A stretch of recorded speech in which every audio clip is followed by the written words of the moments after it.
This is Nightline, your tie line to the world, and this is Walter O'Keefe. Tonight, a visit to worlds strangely different from ours, the world of the future, the world of X-1.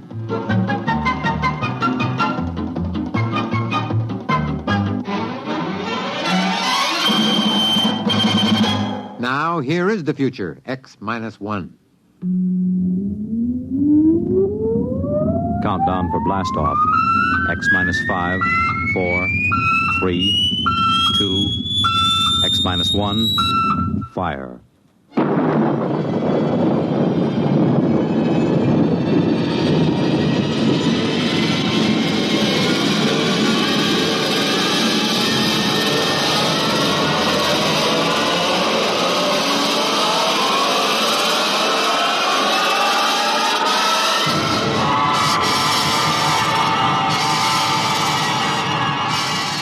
From the far horizons of the unknown come tales of new dimensions in time and space. These are stories of the future, adventures in which you'll live in a million, could be years, on 1,000 maybe worlds. The National Broadcasting Company, in cooperation with Galaxy Science Fiction Magazine, presents X-1.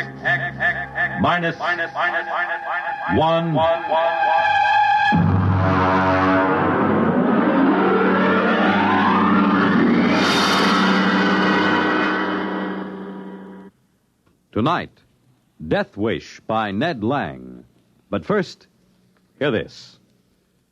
During the theater season in New York, people flock from everywhere in the nation to see the latest Broadway plays. But very few of these people have ever been fortunate enough to experience the thrill and excitement backstage at one of Broadway's top musical comedies. Tomorrow night, Monitor invites you along as Don Russell goes backstage at the Broadway musical hit Simply Heavenly, introducing you to the cast, the author, listening to the songs from this fine musical show. It'll be an experience you won't soon forget. Then, on Saturday, for sports enthusiasts, Army versus Notre Dame, and Monitor brings you this football classic direct from Municipal Stadium in Philadelphia. Add to these features Monitor's special coverage of the pomp, ceremony, and celebration during Queen Elizabeth's tour of Canada. Visits from celebrities like Mickey Rooney, Tennessee Williams, Tony Bennett, and Burl Ives, and you have some idea of the top variety of entertainment Monitor will bring you all weekend. So start your weekend right with Monitor on Friday night and stay with Monitor all weekend long over most of these same NBC radio stations.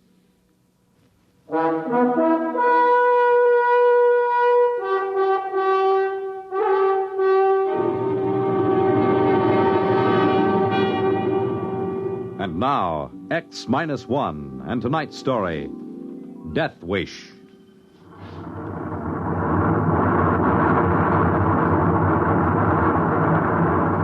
Fuel consumption normal. We'll reach Point Able in 10 seconds from now. 9, 8, 7, 6, 5, 4, 3, 2, 1. Cut! Well, gentlemen, we're on our way to Mars. Mr. Ratchett, give me a 30-second warning before we reach Point Baker. Very well, Captain. Now, Mr. Watkins, what's the condition of your engines? Don't you worry about my engines. The Deidre may be a cantankerous old crate, but she's good for another 5 or 10 round trips to Mars. You can lay to that. Look at him, Captain. If anybody criticizes his engines, you can actually see that walrus mustache of his bristle. Listen, Ratchett, I've had about enough of these personal remarks of yours. Stick to your navigation and let me alone. Now, Watkins, let's not get into another of those arguments. Now, that's an order. Aye, sir. We had a reason for asking about your engines. I've made enough trips to Mars to know the way a ship should sound. There's something about this one. I don't know quite what. There's nothing wrong with this ship, Captain Summers. I'll tell you something, though, every engineer worth his salt knows. There are just two kinds of equipment. The kind that fails bit by bit, and the kind that goes all at once. When something happens to the Deidre, you'll know it right away. You won't have to ask. Well, maybe so. But I wonder if our cargo didn't shift on the takeoff. Mr. Ratchett, would you be kind enough to check on it? You bet, Captain, right away. You worried about that new Farrington computer we're carrying, Captain? Oh, not worried exactly, but it's a responsibility. That thing is by far the largest, heaviest, most delicate piece of machinery ever transported in space. It's an evil thing, with its blinking eyes and scheming brain. I'll be glad to get to Marsport and get it off the ship. Well, so will I, Watkins, but not quite for the same reason. I don't quite share your feelings about the personality of machines. That's because you don't know anything about them, Captain. I do. And I don't like that computer thing back there in the hole. All in order in the hole, boss. Cargo hasn't shifted. All right, Mr. Ratchet. Maybe I'm borrowing trouble, 30 seconds to Point Baker, sir. Very well. Strap yourselves on the acceleration couches again. You sure you don't read anything, Mr. Watkins? Not a thing, sir.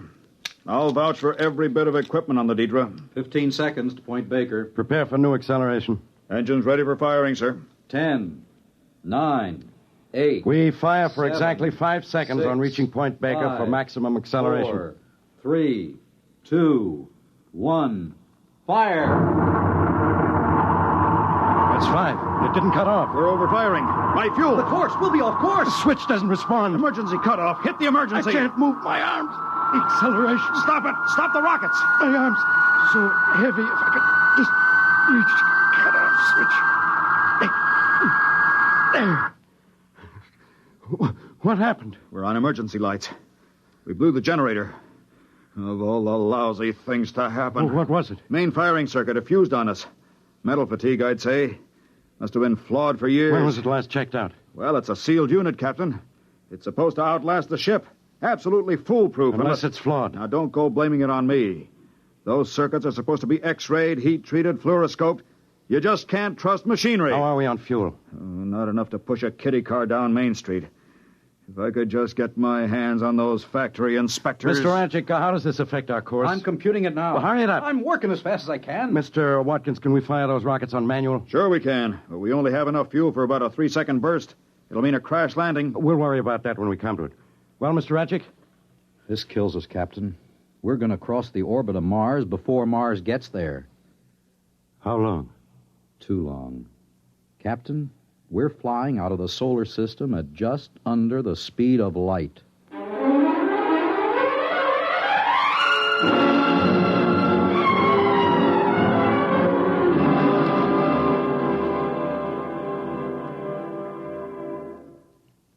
You're listening to Death Wish, tonight's attraction on X-1.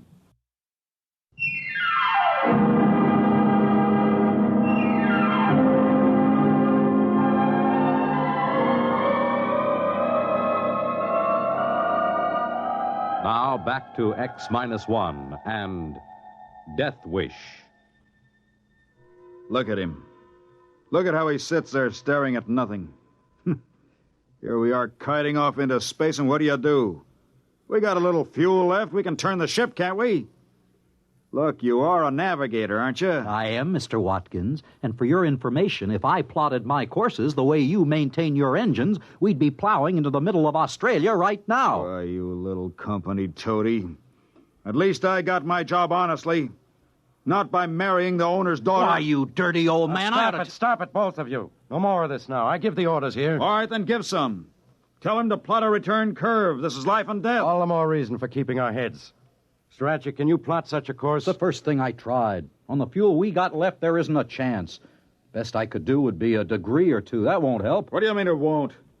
We'll turn back into the solar system. Sure, but the best curve we can make will take us a few thousand years to complete. What about a landfall on some other planet? Neptune, Uranus? Impossible. In the first place, the right planet would have to be in the right place at the right time. And if it were, we'd need fuel, a lot of fuel, to get into a braking orbit. And if we could, who'd come and get us? No ship has gone past Mars yet. Yeah, but maybe there'd be a chance, just a slim chance. Maybe, but we can't swing it. Gentlemen, I'm afraid we'll have to kiss the solar system goodbye. It just doesn't seem possible. Who would believe we're traveling at almost the speed of light? Look out the viewing port. You'd swear we were standing still in space. Yeah, that's because there's no reference point, as you know. I assure you, we're traveling faster than any men have ever traveled. What should we do, Captain? I don't know, Watkins. I just don't know. Our noble captain can't face the situation. Of course I can face it. I can follow any course you plot. That's my only real responsibility. Now, let's get a grip on ourselves. Mr. Radjic, suppose you raise Mars on the radio. Aye, sir. Deidre to Marsport. Deidre to Marsport. Urgent. Repeat, urgent. Come in, Marsport. Marsport to Deidre. Read you. Over. Emergency, Marsport. Firing mechanism jammed. Fuel almost totally expended. Acceleration 15 seconds past safe maximum. Heading out of solar system. Request help. Over. Can you turn the ship, Dietrich? Can you put it into any kind of an orbit? Over. No fuel, Marsport. We can only turn a degree or two. Over. Put your captain on, Dietrich. Over. Captain Summers, Marsport. Over. Captain, what do you propose to do? Good Lord, man, that's what we're asking you. What do you propose to do? I say, what do you propose to What are they saying? I don't know. I couldn't catch it. Mr. Radjic, can't you get better reception? We're rapidly running out of range, Captain. I'll give it all the gain I can get.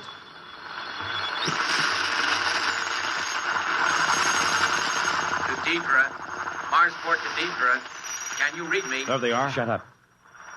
Deidre, what can you do for us? Over. Captain, we can't think of a thing. If you could swing into any sort of orbit. We can't. I told you that. Under the circumstances, Captain, you have the right to try anything at all.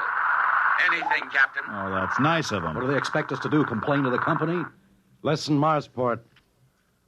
Marsport, do you still read me? Over. Read you faintly.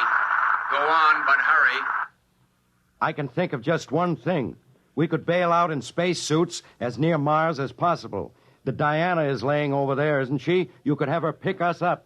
Over. Sorry, Captain. You're confused. If you left your ship, your momentum would not be affected.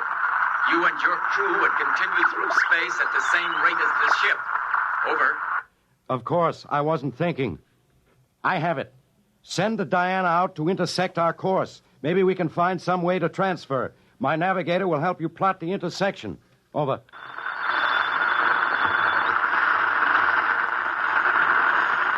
They've gone again. Hello, Marsport. Hello, Marsport. Come in, Marsport. I can't bring them in again. To do it that way, sorry. Over. You mean you can't do it? Why not? It is our only chance. Over. Diana's laid up, having her engines overhauled. How long before she can be spaceborne? Too long. 3 weeks. Sorry, Captain. I wish we could think of something. But the only thing we can suggest... What? I didn't get it. Reception's gone again, Captain. We're getting out of range. I don't know whether I can raise them again or not. Well, try. Come on, maybe that suggestion What is can it? they suggest that we don't already know? Even the static's getting weaker now. We only knew what they were going to say. What's the difference? They didn't really think it would work anyhow. Wait a minute. Wait. Maybe something's come. Hold it. Suggest. Can you hear? Suggest.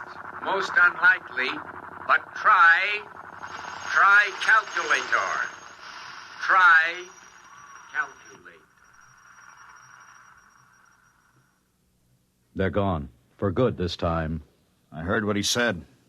The calculator. Does he mean the Farronson computer in our hole? Yes, I see what he meant.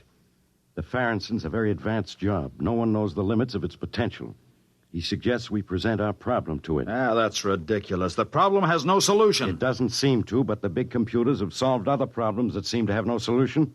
No, we can't lose anything by trying. No, not as long as we don't pin any hopes on it. That's right. We don't dare hope. Mr. Watkins, I believe this is your department. What's the use? You say don't hope, but both of you are hoping anyhow. You think the big electronic god is going to save your lives? Well, it's not. Well, we have to try, man. Who says we do? I wouldn't give it the satisfaction of turning us down. Are you implying that machines think? You bet I am, because they do. No, I'm not out of my head. Any engineer will tell you that a complex machine has a personality all its own. Do you know what that personality is like?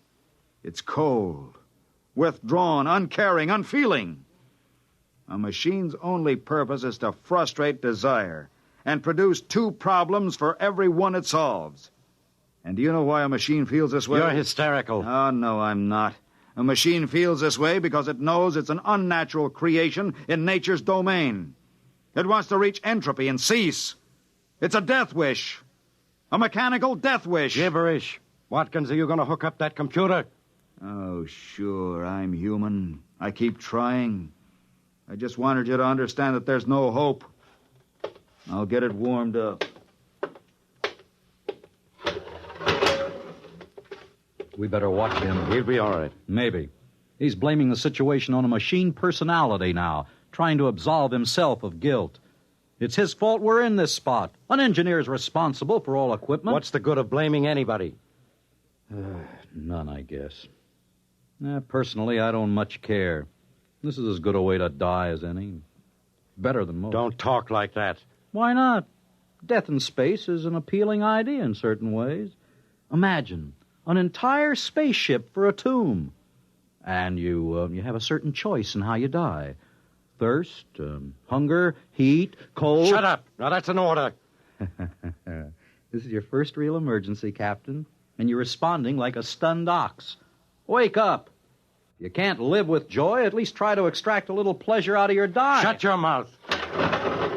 Well, gents, your little tin god's ready and waiting. Anybody care to make a burnt offering in front of it? Have you given it the problem? Most of it. You two have to punch up your own details. Position, elapsed time from maximum acceleration, water, oxygen, food. All right. Come on, Ratchik. Did you tell it we want to return to Earth alive? Oh, yes, it loves that part. It'll get such pleasure out of rejecting the problem as unsolved. Oh, no, it won't say that. It'll say insufficient data. And I'll punch up the rest of the information. Insufficient data. You see the point? It hints a solution is possible, but just out of reach. A subtle torture. It can keep us hoping. There. That's the complete picture. Now let's see what happens when I press this. Now just keep your eye on that red light up there. If it goes on, it means a problem is rejected. Watch it now. And if it solves it? That's a little bell, sort of like a typewriter bell. But you won't hear it, don't worry. Don't say that. What's the matter, Rodgick? Superstitious? Oh, shut up. You two have to keep up that everlasting wrangling. Well, not for long, Captain. We haven't much longer to live, Captain. Maybe that's good. What's that? A solution. It's found a solution. That must be a mistake. There is no solution. It's fooling us, leading us on. Now who's superstitious? Here's the tape. The solution's on this. Well, what's it say? Come on, read it. No, not me. You read it, Captain. I won't play its fiendish game. Oh, I see. That's fine. That's just fine. What does it say, for the love of heaven? You figured a few thousand years to return to the solar system, Ratchik? Well, the computer agrees. 2,300 years, to be precise. Therefore, it has given us the formula for a longevity serum. 2,300 years? What are we supposed to do, hibernate? Not at all.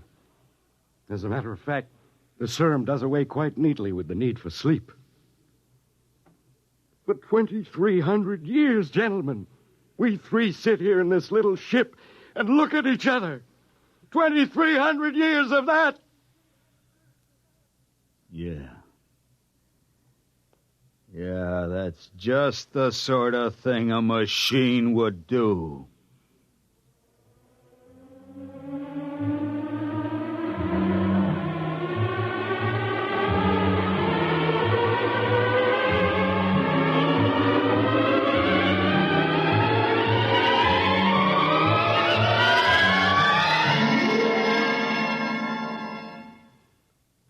Fred Collins again, and I'll have another word for you about X-1 in a moment.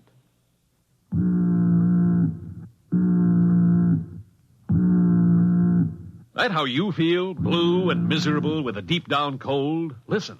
Every second someone takes it for the miseries of a cold. Millions more take bromoquinine. Every second someone takes it for the miseries of a cold. Bromoquinine. More people have taken more bromoquinine cold tablets for more complete relief than any other cold tablet ever sold. You could use aspirin or cough syrups or nose drops all day and not get bromoquinine's relief. Bromoquinine works to relieve stopped-up nose, body aches, fever, irregularity, the blues, and headache, too. Yes, more complete relief for even virus colds. For bromoquinine is the only cold tablet sold with wonder-working quinine and 5 medicines health fortified with vitamin C. Remember, every second someone takes it for the miseries of a cold. Millions more take bromoquinine. Get bromoquinine brand cold tablets. You have just heard X-1, presented by the National Broadcasting Company in cooperation with Galaxy Science Fiction Magazine, which this month features You Were Right, Joe, by J.T. McIntosh, the story of a time traveler who, going into the future, hardly expected to encounter a Neanderthal man. Read it in Galaxy Magazine on your newsstand today. X-1 has brought you Death Wish, a story written by Ned Lang and adapted for radio by William Welch. Featured in our cast were Ralph Camargo as Watkins, Maurice Tarplin as Captain Summers, Walter Black as Ratchek, and Joseph Bell as the radioman. This is Fred Collins speaking. X-1 was directed by George Voutsas and is an NBC Radio Network production.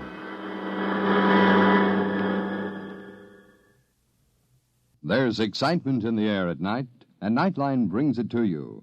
Hear Nightline with Walter O'Keefe next on most of these NBC